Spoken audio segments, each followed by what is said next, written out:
একেবারেই নয়, কোম্পানির সঙ্গে তৃণমূল কোম্পানি নয়, কিন্তু আমি বলতে চাইলাম এইটাই যে আপনি যদি কোথাও ডেপুটেড হন, আপনার কোম্পানির সঙ্গে তৃণমূল কোম্পানির কোনো তুলনাই হয় না, কারণ তৃণমূল কোম্পানি নয়, তৃণমূল দল।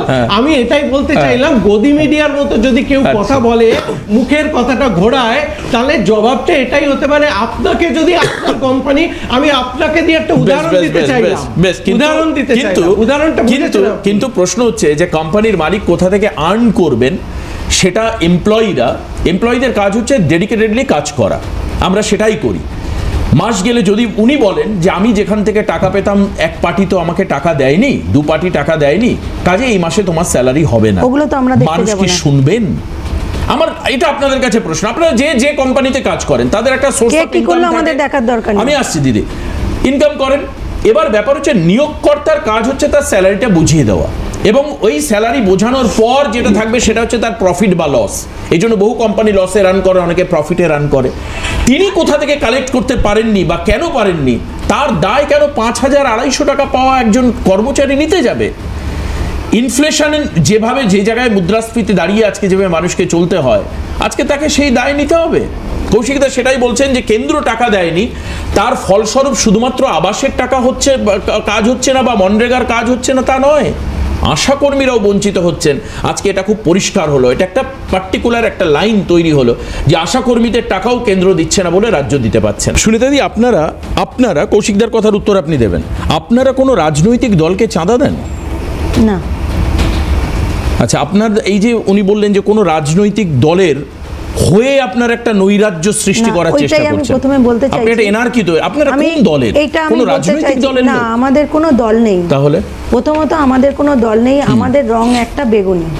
আমরা সমস্ত জায়গাতেই গেছি, কোনো জায়গায় সুরাহা পাইনি। আপনারা রাজ্য সরকারের উপর ডেডিকেটেড একদম, কিন্তু তাও আপনারা বঞ্চিত। কি বলছেন? কোথায় গেছেন? উনি বললেন যে এইভাবে আসাটা উচিত না, একদম ভুল কথা দাদা যদি বলে থাকে, একটু ভুল হয়েছে বলা। কারণ হচ্ছে আমরা প্রতি ক্ষেত্রেই কিন্তু আমরা জানাচ্ছি, জানিয়ে সুষ্ঠুভাবেই কিন্তু আমরা আসছি। আচ্ছা, আজকে কি সত্যি আসার বা দেখা করার কথা ছিল? আমি সেটাই সেই জায়গাটায় আসছি। 7 তারিখে আমরা এসেছিলাম, জানিয়ে এসেছি, ওনারা বলেছেন তাই এসেছি। ওনারা বলতে কারা? মানে আমাদের স্বাস্থ্য দপ্তর থেকে বলা হয়েছিল 7 তারিখে আসার জন্য, না হলে এত মেয়েরা এত দূর দেশান্তর থেকে আসবে কেন? মানে আমি শুনছি কোচবিহার, আলিপুরদুয়ার থেকে এসেছে। একদম সবাই আগের দিন স্টেশনে এসেও শুয়ে থাকে ওরা, এইভাবে কিন্তু আসছে, প্রত্যেকবারই আসছে। 7 তারিখে আসা হলো, ওনাদের মানে চিঠি দিয়ে জানানোর পরে। দিদি একটা কথা বলি, আমি না 2025-এ একবার ধর্মতলায় গিয়ে আপনাদের এই পোশাক পরা বহু মেয়েকে যেতে দেখেছি, মানে 2025 আগে 23 মানে কন্টিনিউ আপনারা তার মানে এবার বুঝতে পারছেন তো যে আজকে থেকে কিন্তু আমরা জানাচ্ছি না, আমরা জানাচ্ছি আজকে দীর্ঘ বছর ধরে। তবে কিন্তু আজকে 16 বছর 15 বছরে পড়েছে, 15 বছর পরে কিন্তু আমরা কর্মবিরতিতে এসেছি। এত বছর কিন্তু চালিয়ে গেছি এইভাবে। ঠিক। এবং ওনারা যে দেখেননি তা না, অবশ্যই দেখেছেন। ওই যে বললেন মাইনে বাড়িয়ে দিয়ে 640 টাকা থেকে আজকে 5250। কিন্তু আমাদের প্রচুর আন্দোলন করতে হয়েছে এর জন্য, এবং আমাদের প্রত্যেকটা কাজের বহর বাড়িয়ে দিয়েছে। 24 ঘন্টা আমাদের ডিউটি করতে হয়। আমাদের বুধবার করে কিন্তু 60 টাকা। কোনো কর্মচারীর কি সারাদিন খাটনির পর, 24 ঘন্টা খাটনির পর সে 60 টাকা পায় না? নিশ্চয়ই। আমার মনে হয় সকাল 8টা থেকে যে কর্মী একটা 12টা পর্যন্ত কাজ করে, সে কিন্তু 500 টাকা নিয়ে ঘরে ঢোকে। আচ্ছা, আপনাদের একজন মেয়ে বলছিলেন, মানে আপনাদের একজন কর্মী বলছিলেন যে রাতের বেলাতেও প্রসূতি মায়ের কোনো সমস্যা হলে রাত বিরেতে তাকে আমাদের 24 ঘন্টা ডিউটি। কৌশিকদার কিছু বলার আছে? এবং ও যে সুষ্ঠুর কথাটা বলছিল, এবার 7 তারিখে ওনারা নিজেরাই বলে দিলেন আপনারা 21 তারিখে আসেন, আমরা আলোচনা করে আপনাদের জানাচ্ছি। সেখানে আমাদের বলে আসা হয়েছিল যে আমরা 21 তারিখে কিন্তু এর থেকে বেশি আসবো। ওনারা তাই মেনে নিয়েছিল এবং আশ্বস্ত করেছিল আমাদের যে 21 তারিখে কোনো একটা ফলস্বরূপ কিছু একটা বলবেন। একজন বললেন পুলিশ নাকি মেট্রো স্টেশনে, বাস স্ট্যান্ডে, রেল স্টেশন আটকা। পুলিশ কি সত্যি আটকেছে আপনাদের? আটকেছে মানে আমি যখন বারাসাত থেকে উঠছি, ট্রেনে ধরেছে, ট্রেন ছেড়ে দিয়েছে। কি বলেন? পুলিশ স্টেশনে ট্রেনে ধরেছে? পুলিশ, হ্যাঁ। আচ্ছা। এবং বারাসাত থানাতেও কিন্তু কটা মেয়ে অ্যারেস্ট হয়েছে। আচ্ছা। কালকে মানে ভোর 3:30টার সময় বাদরিয়ার, ওর নামটা কি আমার মাথায় আসছে না এখন, ওকে অ্যারেস্ট করা হয়েছে। আচ্ছা। এবং 2-3 দিন ধরে একভাবে প্রশাসনিক জ্বালাতন আমরা ভোগ করছি, যারা আমরা নেতৃত্বে একটু আছি, মানে বুঝতে একটু পেরেছি। পরিচালনা করছি হ্যাঁ, আমরা। না, একটা এবং বড় আন্দোলনকে কালকেও তো কিন্তু পরিচালনা আমাকে কাউকে না রাত্রিবেলা কাউকে- আমাদের দেগঙ্গা ব্লকের মেজবাবু আমাকে ফোন করেছেন। আপনাকে? হ্যাঁ, আচ্ছা। করছে, কেন? প্রত্যেককেই করছে। শুনুন, এই যে এই করছে। অভিযোগগুলো শুনে নিন একটু। হ্যাঁ, করছে এই তারপর? কারণেই আমার কিন্তু কারোর কি, ফোন করে সম্পর্কে কি বললো কোনো কি? কিন্তু অভিযোগ নেই। এখানে দাদারা আছেন, হয়তো কেউ হয়তো হার্ড হবেন আমার কথা শুনে, কিন্তু যেটা সত্যি আমি সেটা বলছি, সেটাকেই তুলে ধরছি। আমরা যেমন হচ্ছে আমাদের কেন্দ্রও ভালো, আমাদের রাজ্যও ভালো। না, আপনারা রাজ্য হচ্ছে চাকরি করেন, রাজ্য আপনাদের হচ্ছে মাইনেটা, আমাদের হ্যাঁ, মা বাবা। একদম, আমরা একদম। আগে ঘরের মানুষকে জানাবো, তারপরে যাব, কিন্তু আমরা আগে বাপের বাড়ি জানাবো, তারপরে শ্বশুর বাড়ি। ঠিক, একদম আমরা অসাধারণ। আমার মা বাবার কাছে এসেছি, মা বাবার কাছে খিদে যন্ত্রণা জানাতে এসেছি। সেইখানে ওনারা কিন্তু বলেছিলেন 21 তারিখে আপনারা আসেন, আমরা ফলস্বরূপ কিছু না কিছু একটা আপনাদেরকে ঘোষণা করব। ঠিক। সেইখানে ওনারা এইভাবে যে ট্রেন চলতি ট্রেনে নামিয়ে টেনে নেবে, হিচড়াচ্ছে। তারপরে বাস থামিয়ে একদম দেবে দিদি, একটু বিভিন্ন থামাই, জায়গায়। আবারও একটা বিরতির সময় হয়েছে, কিন্তু বিরতির পর ফিরে এসে ওনাদের বিরুদ্ধে এই যে একই অভিযোগ, এই যেটা কৌশিকদা করলেন, যে অন্য রাজনৈতিক দলের হয়ে তোমরা কাজ করছো কথা বলছো, এমনকি চাঁদা দেওয়ার অভিযোগ তুললেন রাজ্যের মন্ত্রী চন্দ্রিমা ভট্টাচার্য। কি বললেন তিনি আপনাদেরকে শোনাবো ঠিক বিরতির পরে ফিরে এসে। যাতে আশাদের অসুবিধা না হয় সেগুলো দেখছেন। আমরা এটা বলতে চাই যে আমরা আপনাদের সঙ্গে আছি, কিন্তু যদি রাজনৈতিকভাবে কেউ আপনাদের ব্যবহার করতে চায়, সেই ফাঁদে পা দেবেন না।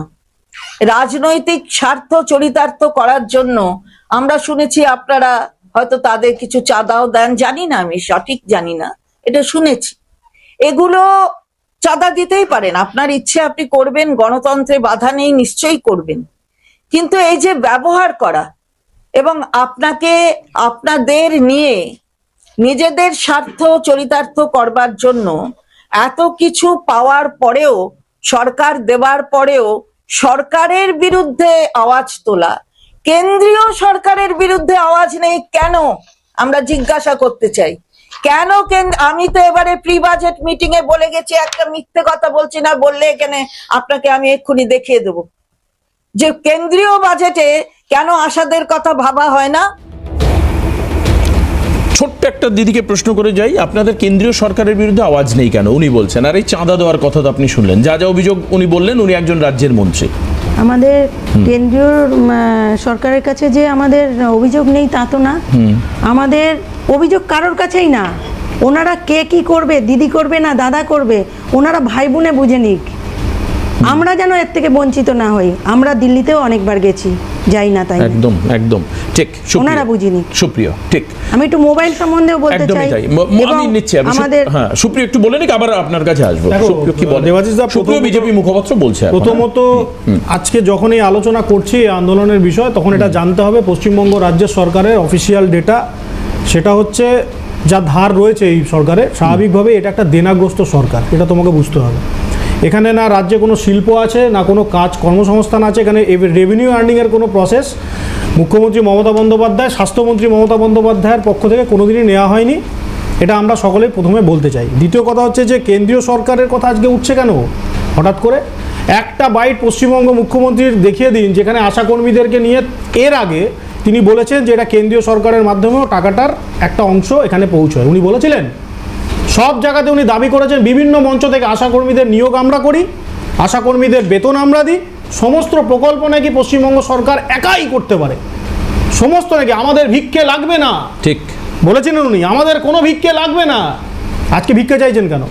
আর 1,96,000 কোটি টাকা এক পয়সা কেন্দ্রীয় সরকার দেবে না যতক্ষণ না এখান থেকে ন্যায্য লিস্ট এবং ন্যায্য টাকার যে খরচ সেটা পরিষ্কারভাবে কেন্দ্রীয় সরকারের কাছে জমা দেবে।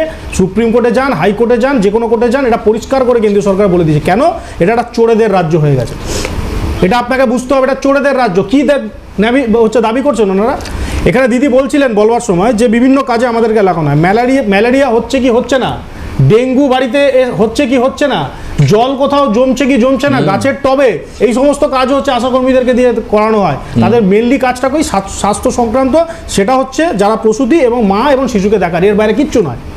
মুখ্যমন্ত্রী মমতা বন্দ্যোপাধ্যায়ের নেতৃত্বে এই রাজ্যে এবং সব থেকে মানে দুর্ভাগ্যজনক পরিস্থিতি, পশ্চিমবঙ্গ সরকার যতগুলো সরকার এসছে টেনিওর দি ইয়ার, তার মধ্যে সব থেকে বিফলতম স্বাস্থ্যমন্ত্রী, স্বাস্থ্য প্রতিমন্ত্রীর নাম হচ্ছে চন্দ্রিমা ভট্টাচার্য। কোনো কাজে লাগে না, কোনো কাজে লাগে না, শুধুমাত্র পাপেটের মতো মুখ্যমন্ত্রীর হয়ে উনি বলতে যান, উনিও বোঝেন শিক্ষিত মহিলা স্বাভাবিকভাবেই উনিও বোঝেন ওনার কিছু করার নেই, টাকা নেই সরকারের কাছে, ভিখারির অবস্থা, শ্রীলঙ্কার মতো অবস্থা হতে চলেছে। আজকে কি করছেন, সরকারি কর্মচারী না হলেও সরকারের দ্বারা অ্যাপয়েন্টেড কন্ট্রাকচুয়াল বেসিসে যারা কাজ করছেন তারা সরকারের এগেনস্টে আন্দোলন করছেন।